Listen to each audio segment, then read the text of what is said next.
We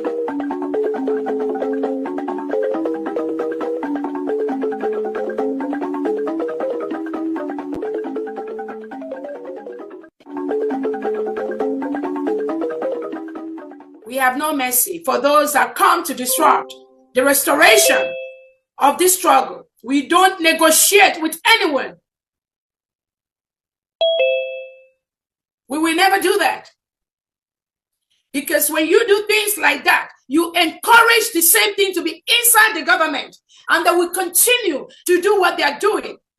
There's an added access.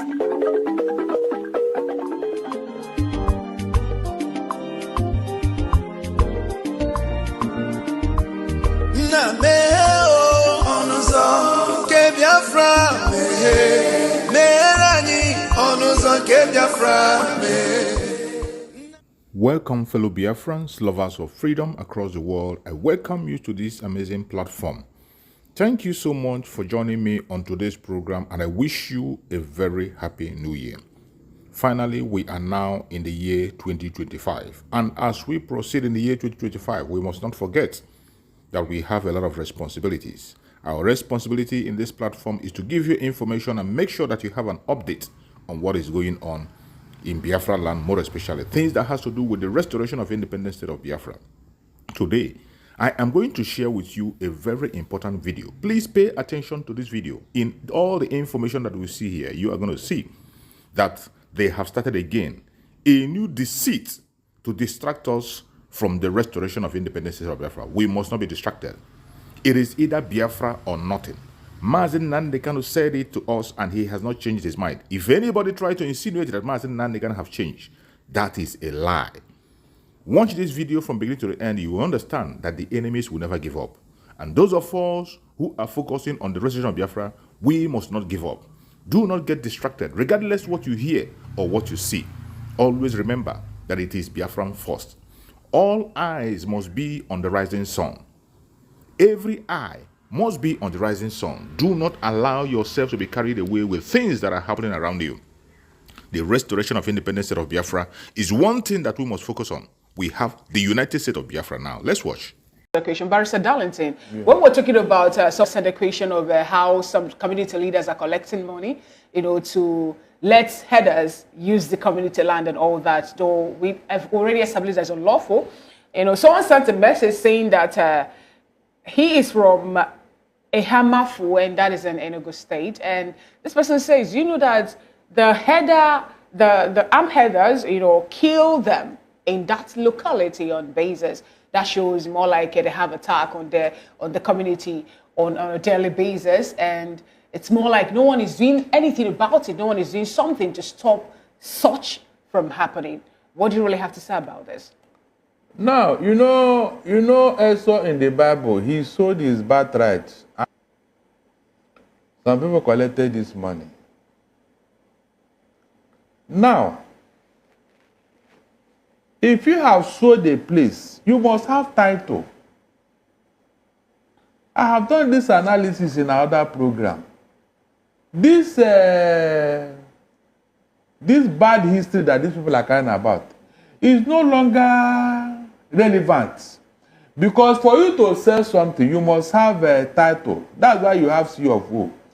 The people that sold Nigeria to these other people who came from British Empire, did they have the title to sell Nigeria? The answer is no. The place they sold, does it belong to them? The answer is no. This was a primitive transaction that modernity has, taken over. Taking over, exactly. If you ask them to bring the documents now, can any of them produce it? Because in 1914, the amalgamation of the Northern and Southern Protectorate happened. So, which Nigeria did you now sell? Okay. Before 1914. All right. So, I have been telling the North, let them go back to history and educate their people before this thing causes a problem. Because when they were talking of a grazing route, they want to reinvent it, something that happened around 1950 something. That they want to bring it to say that, look, killer herdsmen, Mieti Allah, cattle rearers, they are terrorists because they wield assault rifles, AK-47 and all of that. We have a government that is unable to. But they look at flag-waving individuals and say, these are terrorists. Does it look like if they designate them as like that, it will be a call to commitment, you know, to take them out? Or what's their reaction to all of that? The government believe, in a very dubious manner, the government believes that these herdsmen are fighting for their rights. Do you know the meaning of Metiala? That the land belongs to God. That is the mentality they have, that every land in Nigeria belongs to them. And so, they now believe that where you are living, your ancestral group belongs to them. Remember, there was the time they brought a grazing bill into the National Assembly. Do you know one of the sections of that bill? Do you know what he said? That anywhere a Fulani cattle rearer enters, that place has become his own, and that you, who have been living there for over 200 years or 300 years, that you have no right to go to court or to the police. Somebody sat down and wrote this type of bill to be passed into the house. So, over the years, some people in the north, I don't know their agenda. All these Fulani people, they are very clear, herdsmen and all that. No, they are not the problem. The problem is their paymasters who are behind them, who are telling them go. Because I remember when Akeredolu told them to leave the forest reserve in Ondo State, the spokesman for Buhari that time, Abba, what's his name, Shehu Gaba, he said no, that they should stay there, they can live anywhere they like. Okay, but so with this mentality, you are now know that it is leadership, some leaders in the north that are, stoking this fire. All right, Barrister Darlington, they cannot deny it. We'd like you to give us a concluding thought so that we can move on to the conversation. concluding thought. When we also react to this question, if the leaders in the north, from what you're saying, are the ones, championing the whole thing, how come those in the southeast who have been crying foul over marginalization all this while will also sell their birthright to the leaders in the north? That is what I'm telling you, that most times, it is only you and I down here that are preaching one Nigerian peace. Over there, they don't care. Okay. Go and check. Since independence, we are the one fighting for Nigeria to remain one and all that. The people from the north, they don't care. Remember when the Tinubu wanted to remove that man in Niger for coup plotting? Was it not the north that stopped him? Now they are abroad there. So their interest is not in Nigeria here. I have said this severally. The north have not shown that they want Nigeria to develop or move forward. Okay, in their actions and utterances. The question now is, what is the southern people doing? I mean, peace is two ways now. Is either you and I must agree that we want peace before that peace can be sustained. Right, if I want peace and you want war, can peace be sustained? The answer is no. Right, so we should sit down and ask the north, why is it that every time you like killing and violence? Is that why Nigeria will develop? Prince Francis, let's get they must do this before these other people develop this same violent attitude. Okay, let's get Prince Francis Chilaka's thought also as he reacts to the question I asked. If we are blaming the north for, making the fire to keep on burning and all that, how is it again that those in the southeast or in the south are now kind of being complicit over their own protection? If we're blaming the north, we're not being sincere with ourselves in the southeast. We're just modeling things up. If from what we've heard, people give their land for tokens without documentation, without anything, then the Easterners are the ones creating problem for themselves. We are not, you cannot see a thief and you invite the thief to your house and you expect that the thief will not one day rob you.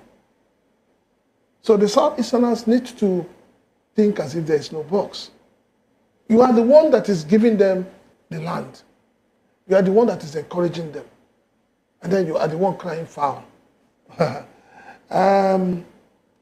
don't really know what to say to Southeasterners. Thank you so much. Yes. All I can say to Southeasterners is, let us crying and hoping that miracle will happen when we are the ones creating the situations for ourselves. Okay, and that's how far we can go, on the first topic of conversation on Voice of the People TV VOP this morning. We'll go on a quick break, and when we'll come back, the second topic of conversation is about how a certain stakeholders, we're talking about the Arewa stakeholders, are demanding resignation of NNPCL boss Mele Kyari after he attained the mandatory retirement age, which is 60 years. Okay, and they also vowed to shut the Abuja office of NNPCL. So do well to stay with us, because we'll come back after this quick break. We'll dissect this topic.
Now, welcome back and thanks for staying with us. The Arewa Accountability Network has demanded the immediate resignation of Mele Kyari, the Group Chief Executive Officer of the Nigerian National Petroleum Company Limited, NNPCL, citing his attainment of the mandatory retirement age, 60. Now, in a statement signed by its coordinator, Samuel Audu, the group insisted that Kyari, who recently turned 60, should step down in line with Nigeria's civil service rules, which mandate retirement at 60 or after 35 years of service, now whichever that comes first. Oh, well, they argue that his continued leadership undermines the credibility of the system. The group also criticized Kyari's handling of fuel supply and pricing, blaming his leadership for the worsening economic hardship faced by Nigerians. Now, they allege that despite high petrol prices, fuel queues had resurfaced across the country, causing frustration among citizens. They further questioned the timing of Kyari's recent announcement about crude oil processing at the Port Harcourt and Warren refineries, suggesting it was a distraction from his impending resignation. Calling for immediate action, Audu urged the government to enforce civil service regulations and facilitate a leadership transition at NNPCL. He warned that if Kyari refused to step down, the group would mobilize and shut down the NNPCL headquarters. Now the demand has sparked fresh debate on leadership accountability within Nigeria's oil sector. Well, we still have in the studio here Barrister Darlington Agomwo and Prince Francis Chilaka. We also have Dr. Henry Duru, who is joining us from our Oka studio. Let me come to you on this, Barrister. I want us to look at the legal implication, the legality of it. They are now citing this Arewa Accountability Network group. They are citing civil service rules.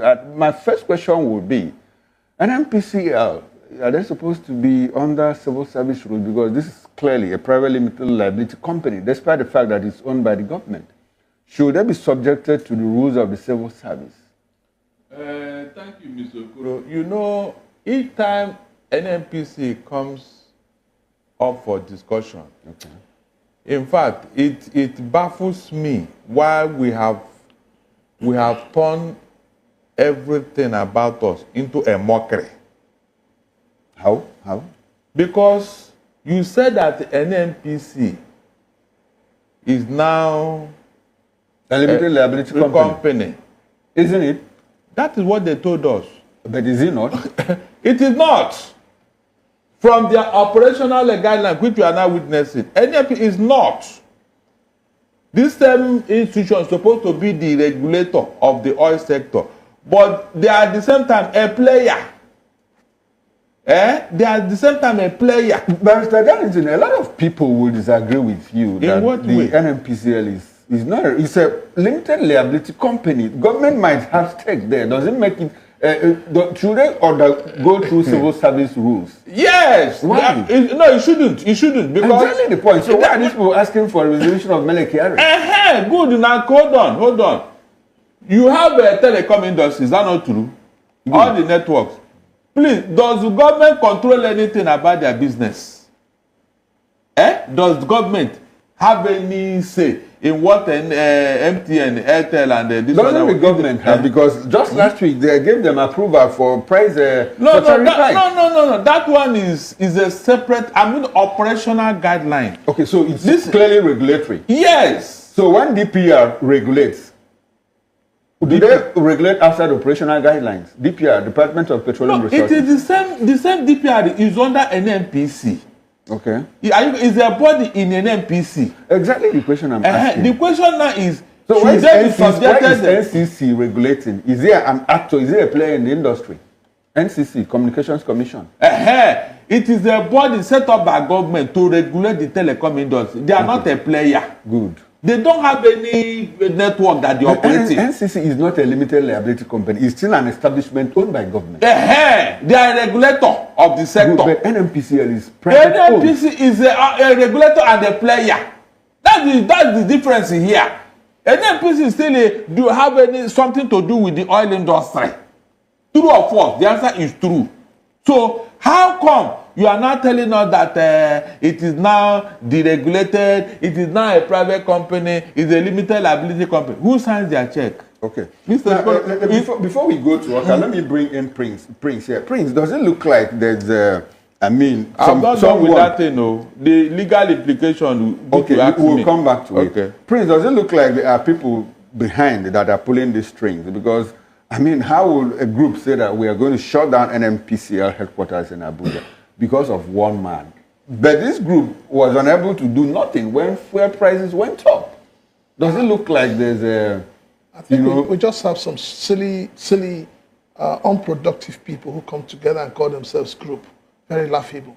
The group is talking about the retirement age. Obviously, yes, we all know why it's necessary to retire. Okay. It's for you to be able to relax, enjoy whatever benefits you've gotten, pursue your life ambition, which you couldn't pursue because of where you were working, and also to give room for the younger generation to come in with new ideas. But unfortunately in Nigeria, it's not happening that way. This group that is calling themselves Arewa and all of that, why is it that they have not come out to criticize the extension of the IGP's service year? Why have they not done that? But that's now a constitution. No, please, don't go there yet. It was passed in the National Assembly. See, what is wrong is wrong. You must never be a beneficiary of a law. It was not just for Agbechokun. I hope you know that, Prince Francis. It was for all the IGPs. He shouldn't have been the beneficiary because it was because of him. And that is what people are saying. People are saying that, if this law has to come into place, we don't have a problem with it. But why must it be you being a beneficiary? Mm-hmm.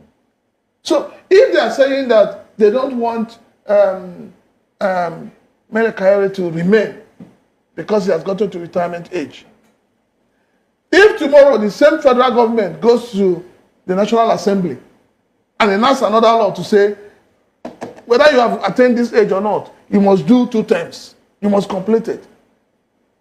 What we have playing out right now is the bastardization and the fracturing that will lead to the end of the 1999 Constitution. Okay. Because for me, I think that the things government is doing, creating rooms. If somebody has attained an age, if there's a law that says you've done 35 years or you're at the age of 60, you should retire, why must we bicker over it? Why must we make fuss over it? Right. We should just allow things to flow naturally.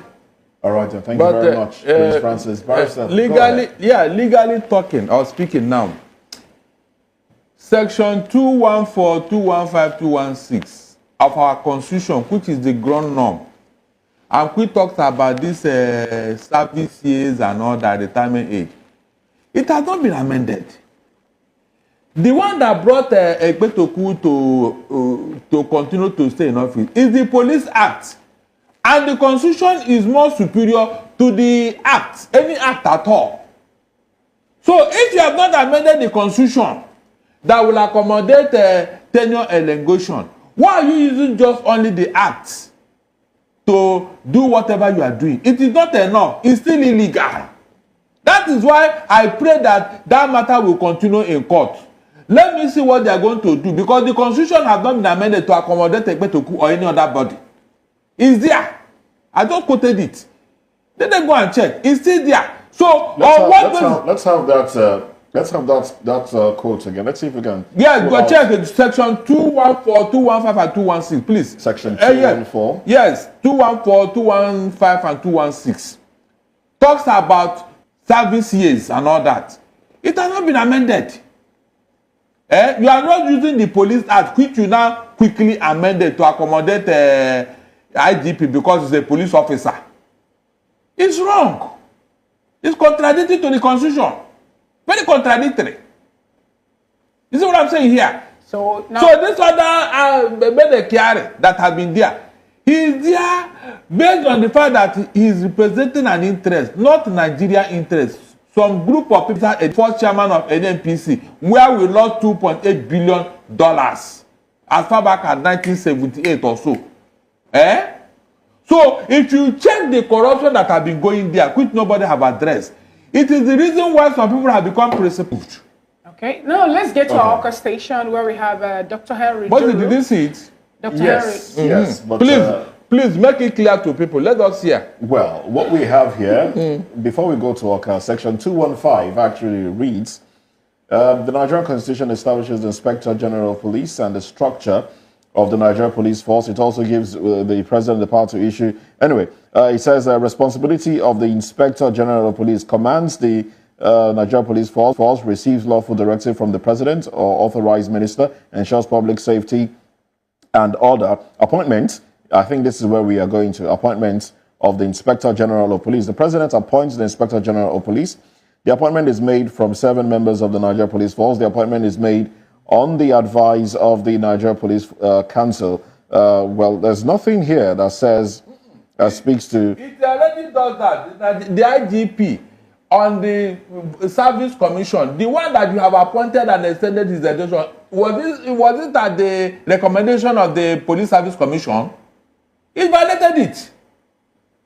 It's very, you don't know how to interpret the legal matters, Abi. I'm telling you now. That thing is there, you have brought it now, contradict whatever Ekpetoku is doing in office today. Because it was not recommended at the Police Service Commission. Tinubu did it on his own. He sent a bill. Barrister, I think you're coming off a little rude here. It's your position to interpret. Okay, I just read out. Not good. Hold on, please. You just said that there is nothing. That's why I got angry.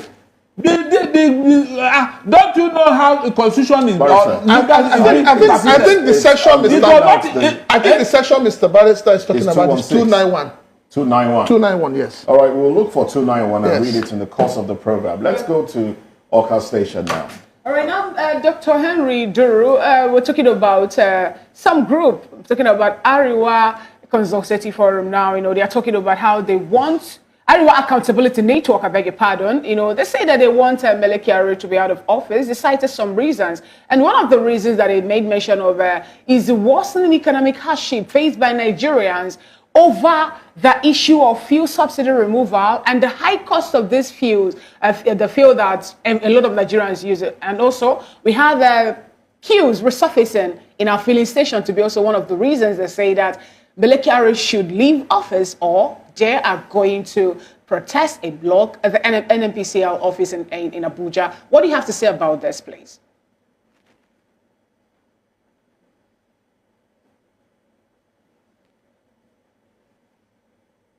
Please, I would like you to unmute your device if you can hear me.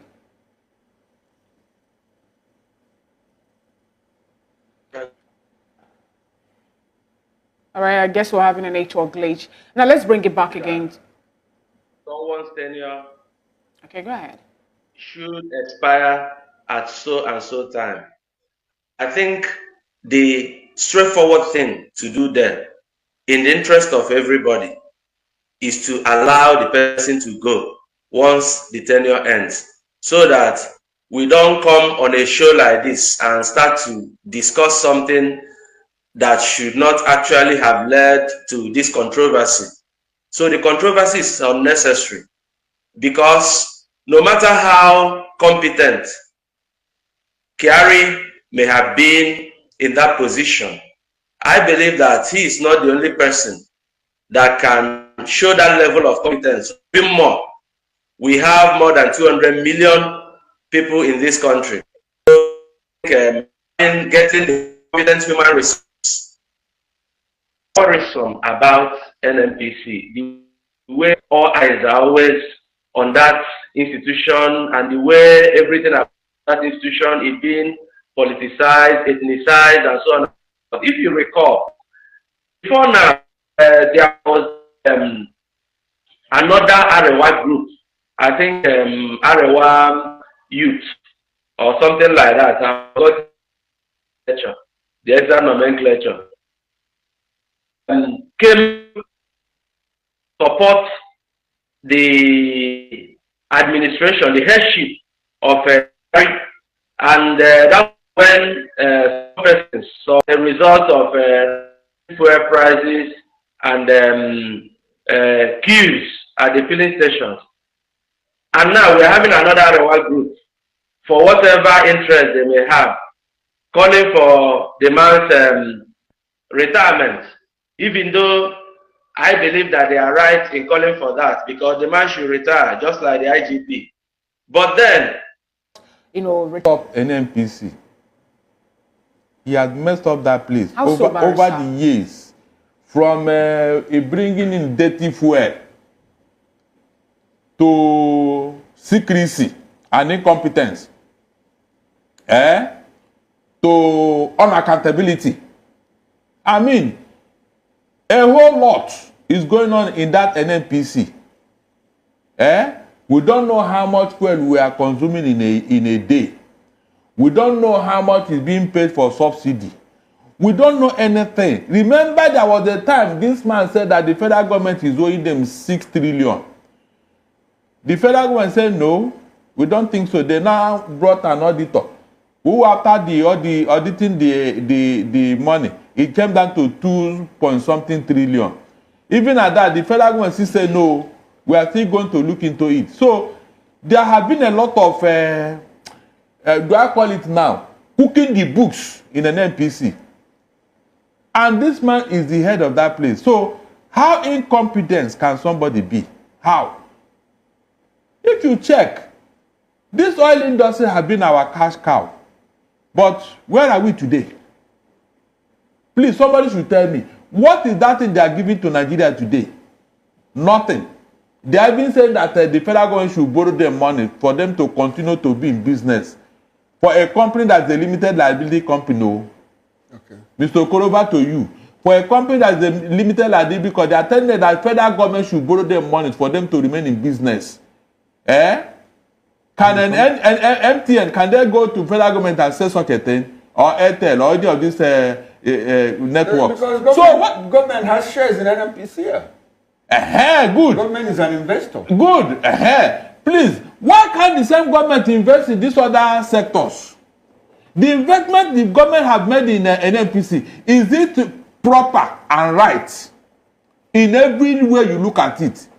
Because remember, it is only two companies that are shareholders they are talking about. I think the Minister of Finance. Minister of Finance and Minister of Budgeting also. Yes. They are the one collecting the share that belongs to you and I. Please, what kind of arrangement is it? Okay, now let's go back to the issue of appointments. Now, I understand that some individuals, have what to say, but have a problem with putting out their thoughts. But you are not a barrister, Prince Francis, but you seem to...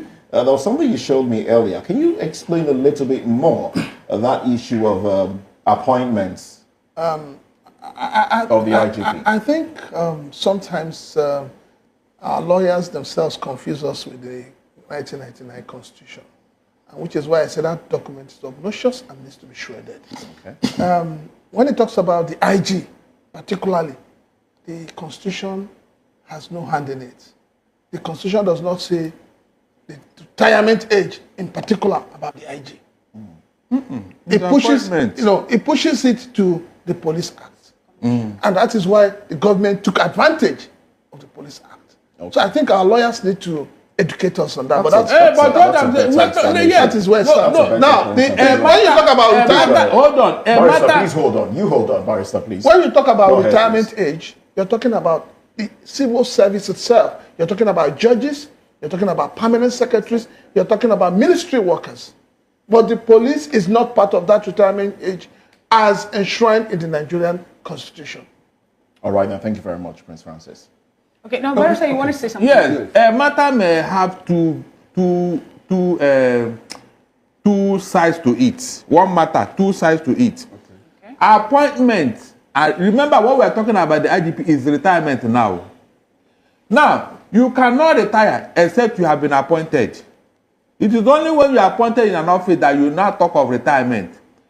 Now, they have appointed the IGP against what is written. That is what is really the problem. We are talking of retirement. I mean, yes, retirement now.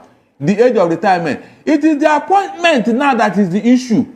Was he supposed to be appointed the way he was appointed? The answer is capital no. That's what we are going. The Police Service Commission, who's supposed to make an input, they didn't. Tinubu woke up and took that decision on his own with the National Assembly. Okay. So it does not stand. That's why this young man is saying that it is illegal IGP. Okay, but Barrister, before we leave, I want us to go back to the issue of Melek Yari. This group, Arewa Consultative Network and all of that, do you think that they are actually acting on their own? Thank you so much for watching the program. I appreciate you for your patience to watch from beginning to end. I hope you have learned a lot from this very program that I just played, this video. Please like and share the video. Share to all platforms. After sharing the video, now you can go to the comment section and put down your comments. Whatever suggestions, contributions you have to make, what do you think about the video I just played?